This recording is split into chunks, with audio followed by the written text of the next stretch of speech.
Welcome back to this episode of Your Five-Letter Word.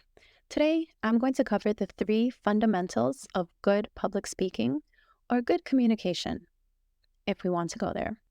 Essentially, let's get into the three ways that you can improve the way that you speak so that other people enjoy listening to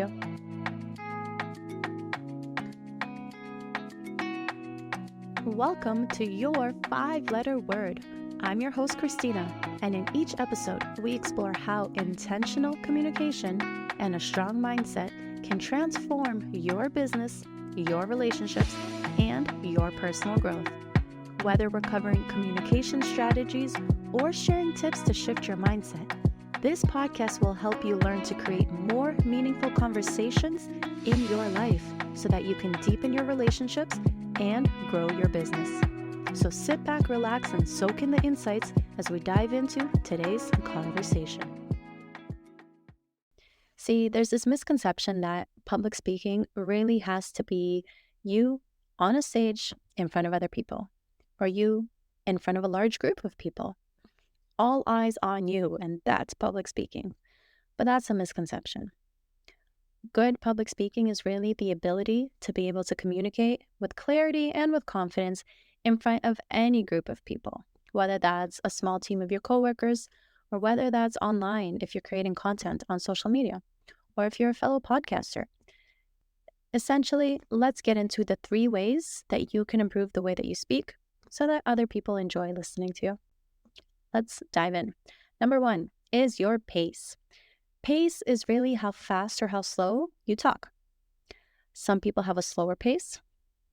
They talk a little bit more spaces in between their words. They almost sound like they're thinking the whole time. And likely they are. And then there's people all the way on the other end of the spectrum who have a very fast pace.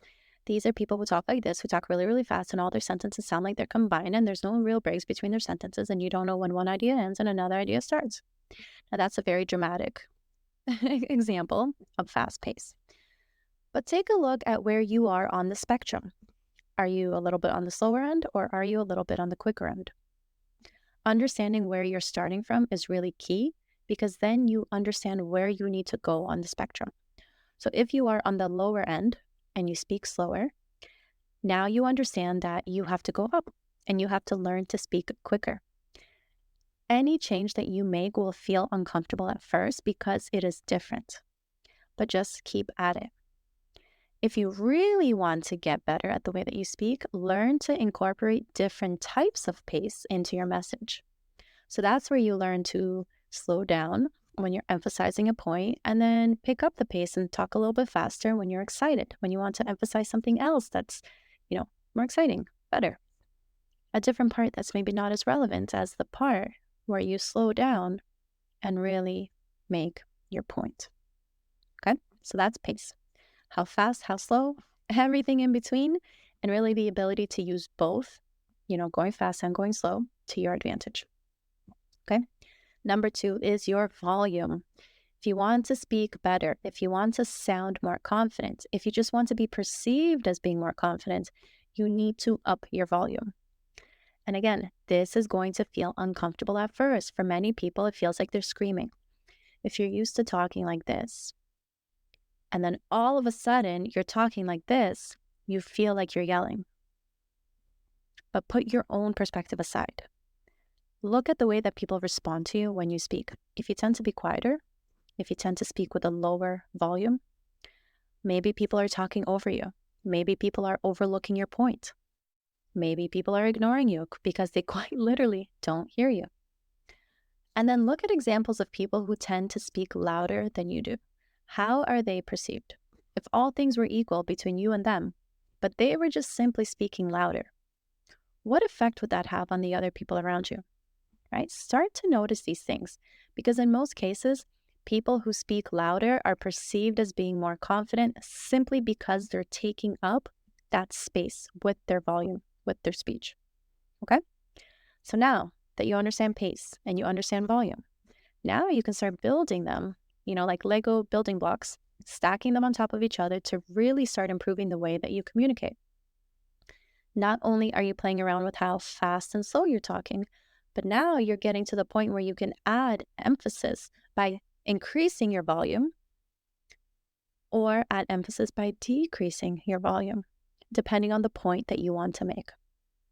Right? So in action, this might look like speaking a little bit slower and quieter to emphasize something meaningful, and then speeding up and speaking a little bit louder to get through some other information and some main points, and then really emphasizing loudly a dramatic point before you slow down and get quiet and maybe tone it back. Okay? Building blocks of your communication habits. But again, the trick is really becoming aware of where you are on the spectrum of each. Okay? So then building block number 3 is your tone. Tone often gets confused with volume. And really, the difference is your tone is the emotion that your voice is conveying. So think back to when you were a child and your mom or dad called your name. You immediately knew what mood they were in. So why? You were not a mind reader. You were picking up on their tone of voice, right? It's the emotion that your voice is carrying. Have you ever had an instance where you were upset by something and then you had to talk to someone completely unrelated, a third party who had nothing to do with it, but they could tell you were taking your anger out on them because your tone was angry, because that's the emotion that was coming through? Understanding this means you have to be mindful of how you sound when you speak. This is one of the biggest reasons for miscommunication.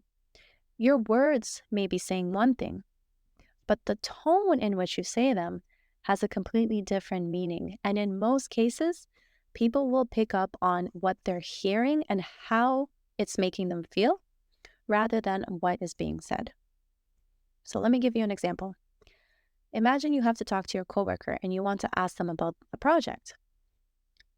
If you say in an angry tone of voice, like, how's the project going? They might be like, whoa, why are you mad at me? Like, they'll get all defensive instantly based on what you said, based on how you said it, sorry. Versus if you were to say it in a softer tone of like, hey, how's the project going? Then all of a sudden you sound shy and timid. And they might think, oh, is something wrong? Am I doing something wrong with the project that I'm not aware of that you heard and now you're coming at me and asking me in a way that makes me feel like I did something wrong? Your tone of voice implied that, right? Versus, how's the project going? How's the project going? How's the project going? Different tone. But just like these Lego building blocks, they all incorporate into each other. It's very hard to communicate with each of these pieces being separate, right? So when you're starting out, pick one that you are working on. The others will naturally follow. And the better that you get at one, the more you'll start to notice the others being incorporated. And that's when you can start to build and tweak those as well. Your tone, again, it naturally comes through based on the emotional state that you're in. So before you go ahead and initiate a conversation, take a moment and check in with yourself. How am I feeling right now? Because that's how I'm going to sound. And it's that self-awareness and that mindfulness that then gives you the power and the position to be able to change accordingly. Okay, but it starts with that self-awareness, and it starts with intentionally working on each of these building blocks separately so that they can improve together. Okay, so now that you understand the 3 fundamentals of good communication and good speaking, now you can start to work on them in tandem, starting with your pace, adding in your volume, and then your tone. Or you might start with your tone and just really get good at speaking in a way that conveys the emotion you want the other person to feel. If you want the other person to feel like you are caring and you're asking a question from a place of caring about them, work on putting yourself in that emotional state of, okay, I care, and let me demonstrate that with the way that I talk and not necessarily the exact words I'm saying. Okay? Pick one, start there, and they will all build and grow in tandem. Now, before we wrap up, my 5-letter word for you today is build. Again, build. Start with one. That's all you need. It's like a domino effect that will occur. Once you start tipping one over, it will naturally translate into improvement in the other areas, especially the more aware that you become of what is happening. Once you understand your pace, then all of a sudden you're naturally adding in different volume. Once you understand your volume and how you're being perceived based on quite literally how loud or quiet you are, well, then you start to work on that and shift the other paces. Okay?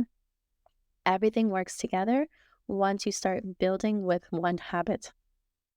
And I'll remind you, it's a process. It is hard. Many people give up in the middle. You might feel motivated to start. You might recognize that there's an area of communication that you need support with. You might start working on it, but it is hard to break a habit. Habits have been formed over weeks, months, years, for some people, decades. So give yourself some grace and understand that when you are in the process of breaking a habit while you're building a new one, it is a process. It will not happen overnight. And when it doesn't happen overnight, don't give up. Give yourself the opportunity to truly transform the way that you communicate with others by giving yourself the time to practice, to process, and to change. Okay? Just like a house isn't built overnight, the foundation is laid first, and the foundation often takes the longest. And then once everything is built and the pieces are put together, all of a sudden, this house looks like it's done overnight. But it's not. It's a process, and you are the exact same way. The communication that you aspire to develop within yourself is the house. And right now, you're working on building the foundation. You want that foundation to be solid. You want it to support you as you build the house. You're not going to build a beautiful mansion on a cracked foundation that will fall during the first windstorm. Okay? Don't do yourself that disservice. So take the time you need. Practice, practice, practice. Work on your pace. Work on your volume. Work on your tone. And you will see improvements, and you will see changes in the conversations that you're having. But give yourself the time to really build a solid foundation. Okay? Now, if you're wondering how to start, quite literally start. And the best way to do it is to set up your phone and record yourself. You might feel cringy, you might feel icky, you might feel embarrassed. But if you can push through, if you can continuously push through and make it a habit, you will see change. And you'll see change so much faster than other people, because a lot of people give up in that middle, in that stage where it feels awkward and they're not sure if it's working and it's hard. That's where most people quit. But you're not most people. Okay? I repeat, you are not most people, and you are capable of changing, and you are capable of improving. Give yourself the time, the patience, and the practice. Okay? Record yourself on a regular basis. Watch those recordings back. Listen to those recordings. Take notes. Find one place where you could have done better and practice it. Start to notice the conversations that you're having. When the conversation is finished, reflect on it. What could you have done differently? How could you have said something a little bit differently? It's those moments of self-reflection and self-awareness that will truly lead to change. Because you don't know what you don't know, and you can't change what you're not aware of. So when you take the time to stop, even if it's just for a minute or two, and think about, okay, this is how I said this. This is how I could have said it better. Let me rehearse it a few times. Next time a similar situation comes up, you will say it better. You may not go from 0 to 100, but you will go from 0 to 10, and 10 to 25, and 25 to 60. Okay? You can do this. You are capable of doing this. You just need to put in the practice. All right? You've got this. So go ahead and build those communication skills. I'll talk to you in the next episode. Take care. Thanks for tuning in to this episode of Your 5-Letter Word. If you found this episode helpful, please share it with someone who might need to hear it. And as always, I love to hear about your breakthroughs. I'm here to serve your soul a cup of peace and a slice of joy. Until next time, take care.